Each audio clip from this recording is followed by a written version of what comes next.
बिस्मिल्लाहिर्रहमानिर्रहीम। अस्सलाम वालेकुम। Welcome on foodie shine. आज आपके साथ फ़िश को ज़बरदस्त तरीके से वॉश करने, साफ़ करने और इसकी स्मेल जो कि नागवार गुजरती है उसको मुकम्मल तौर पर ख़त्म करने की ज़बरदस्ती टिप्स रेमेडीज़ शेयर होंगी।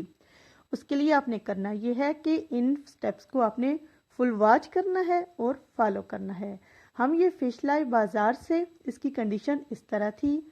इसकी स्मेल तो अलग बात है मगर इसकी तो खून में भी काफ़ी हालत ख़राब थी। तो सबसे पहले हमने इसको चेक करना है और इसकी सफाई करनी है और फाइनल हमने ये लुक लेकर आनी है। हमने ये राहू मछली ली, ये तकरीबन 1.5 से 2 किलो के दरमियान है। इसको सबसे पहले हमने बास्केट में डालना है और सिंक में रखकर अच्छे से वॉश करना है। इसको हमने जारी पानी में धोना है और इसके अंदर क्लॉटिंग वगैरह हो या इसकी स्किन के कुछ हिस्से हों जो ख़राब हों तो हमने उनको खुरच कर उतार देना है। आप इसी तरह अपनी फ़िश की भी सफाई करें और इस तरह की क्लॉटिंग्स को आप अलग करते जाएं। इस तरह ध्यान से धोने के बाद हमारी फ़िश साफ़ हो जाएगी, क्लॉटिंग ख़त्म हो जाएगी और वो बहुत नीट हो जाएगी। मगर इसके बाद इसकी स्मेल दूर करने का, जो कि अक्सर लोगों को नागवार गुजरती है, वो स्टेप आता है। सबसे पहला और आसान फार्मूला है नमक का। आप 4 से 5 चम्मच नमक लें। दूसरा फार्मूला ये है कि आप इसको लीमू लगाएं। लीमू 3 से 4 अदद काफ़ी हैं। तीसरा तरीका ये है कि आप सिरका इस्तेमाल कर सकते हैं, वो भी 4 से 5 चम्मच काफ़ी है। उसके बाद बारी आती है आटे की। आटा चौथा तरीका है। आप कोई सा भी आटा ले सकते हैं। इसमें आप गंदम का आटा ले सकते हैं, बेसन का आटा ले सकते हैं, या जो आटा भी आपके घर हो उसके साथ आपने इसकी सफाई करनी है। फिश की तेज स्मेल को ख़त्म करने के लिए आप लहसुन भी इस्तेमाल कर सकते हैं। ये 5वां तरीका है।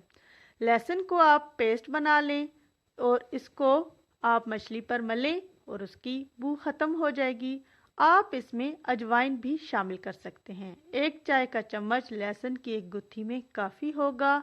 इन दोनों को अब आपने कूट लेना है, चाहे आप इसको ग्राइंडर में पीस लें। मैंने इस तरह इसका पेस्ट बनाया अच्छे तरीके से। इसका छिलका उतारने की ज़रूरत नहीं क्योंकि इसके बाद हमने फ़िश को वॉश भी करना होता है।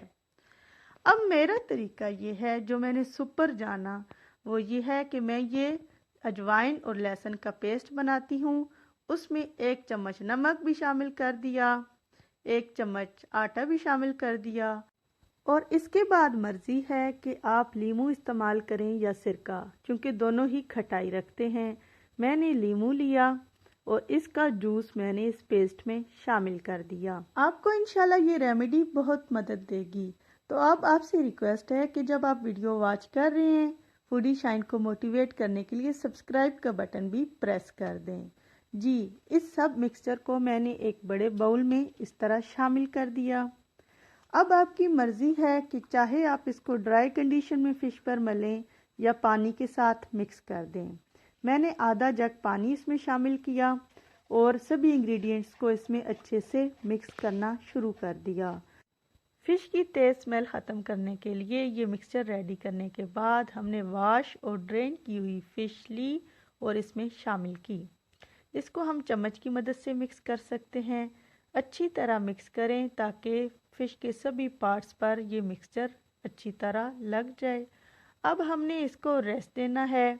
कम से कम 15 मिनट का रेस्ट तो ज़रूर ही दें। इसको आप इस तरह मिक्स करने के बाद ढक्कन लगाकर रख दें। और एक बात आपको बता दूं कि अगर आपको पहले ही मसाला लगी हुई फ़िश मिली है और उस पर नमक लगा हुआ है तो फिर आपको ये स्टेप करने की ज़रूरत नहीं। हाँ, अगर आपको कमी महसूस हो तो लहसुन और अजवाइन वाला फार्मूला सिर्फ यूज़ करें। टाइम पूरा होने के बाद आप फ़िश को वॉश कर लें। मैंने इसी तरह एक एक पीस को उठाकर इसको जारी पानी में मैंने वॉश किया और ये मुकम्मल तौर पर साफ़ हो गई।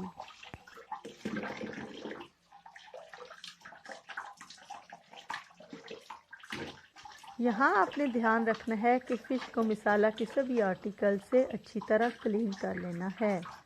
इसको वॉश करने के बाद आपने इसको ड्रेन ज़रूर करना है ताकि इसका फालतू पानी ख़त्म हो जाए।